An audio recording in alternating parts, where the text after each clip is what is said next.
So, with Freddie the Freeloader, we're going to play 4 bars of the 1 chord, 2 bars of the 4 chord, 2 bars of the 1 chord, 1 bar of the 5 chord, 1 bar of the 4 chord, and then 2 bars of the flat 7 chord.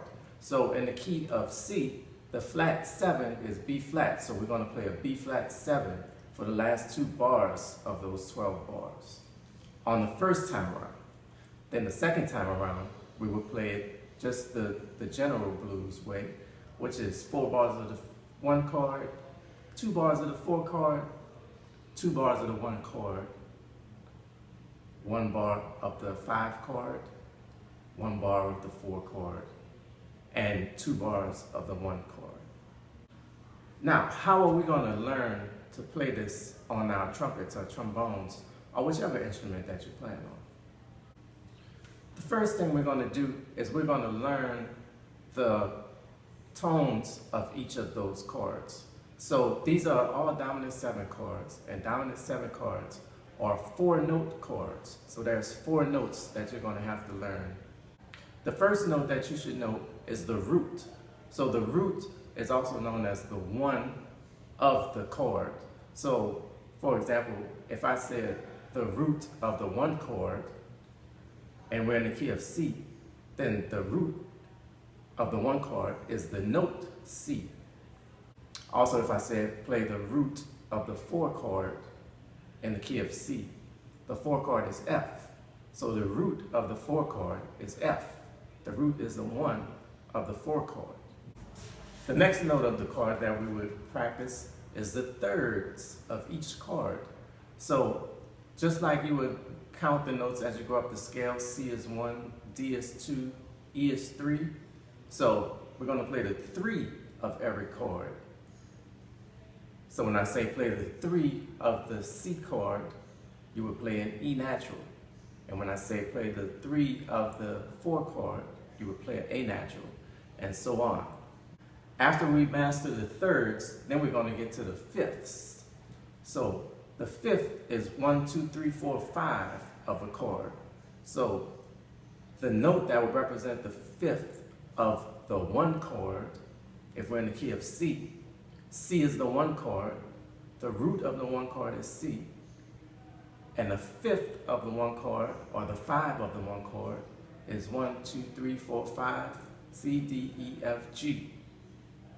G is the 5 of the C chord, C is the 5 of the F chord, and so on and so forth. And to complete the dominant 7th chord, we have to play the 7ths, or else it wouldn't be a dominant 7th chord, right? Okay, so the 7th is actually not the natural 7th, as in, once again, if we're in the key of C, and you would play C major scale, C, D, E, F, G, A, B is the 7th, C. For a dominant 7th, we actually flat the 7th by 1/2 step. So the dominant 7th scale would actually be C, D, E, F, G, A, B flat, C. So just as the scale has the B flat, the dominant 7th chord also has the B flat. So the full 1, 3, 5, 7 of the C dominant 7th chord is C is the 1, E is the 3, G is the 5, and B flat is the 7. And once we go to the 4 chord, our F chord, the 7 is going to be E flat, and we'll go through the whole song and play all the 7s to the song. And once we know all of the notes to each of the chords, then we can start to improvise with some intelligence. So how do we practice this? What I'm going to recommend for now is that we practice just how we learned it.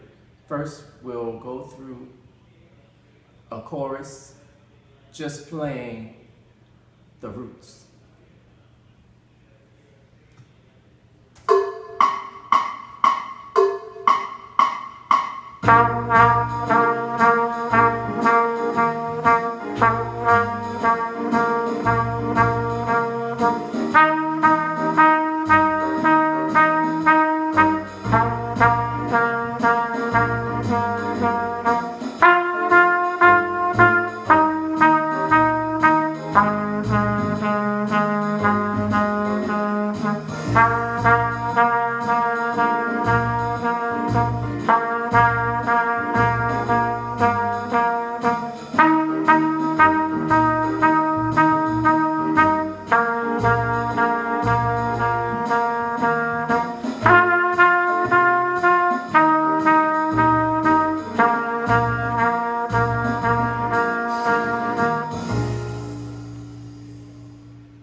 Then after we've mastered that and we can play it with no mistakes, now we're going to play all the thirds.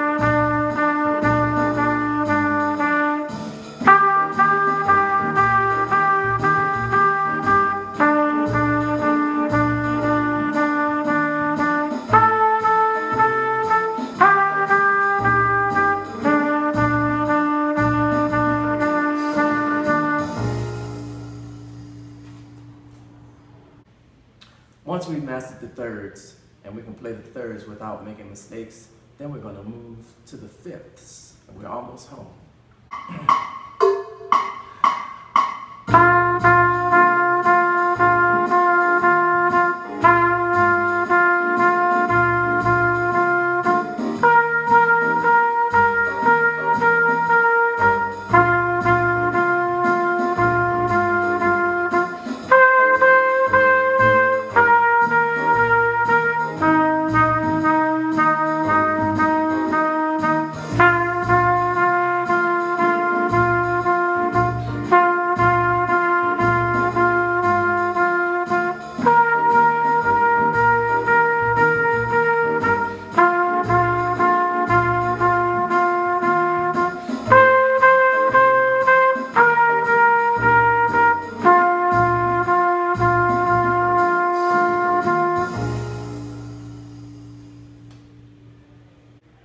Now, once we've mastered the fifths and can play them without making any mistakes, then it's time to move to the sevenths.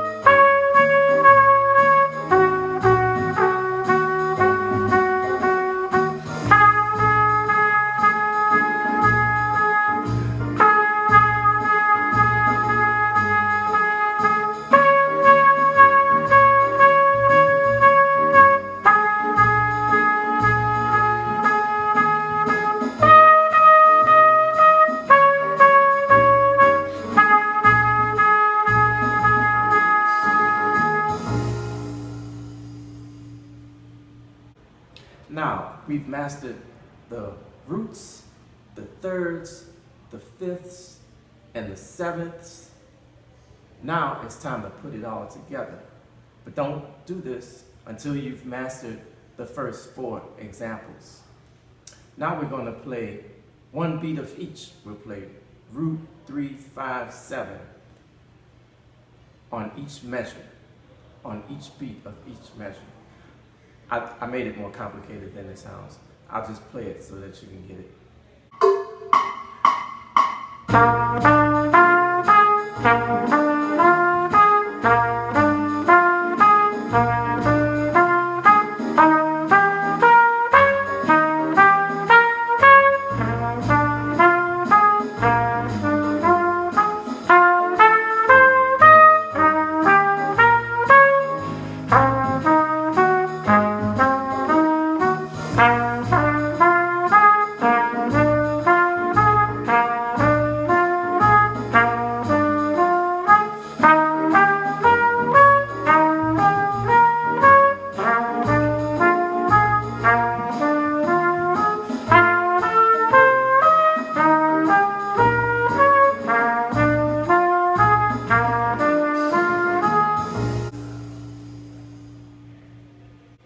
Now, that'll give you quite a bit to practice, but just make sure that you do not move forward until you've mastered the previous skill. So you master one skill, then you move on to the next one.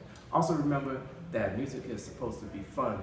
So even if when you're practicing, maybe you don't sound as great or good or even as okay as you think you should sound, don't be discouraged. There's no reason to be discouraged.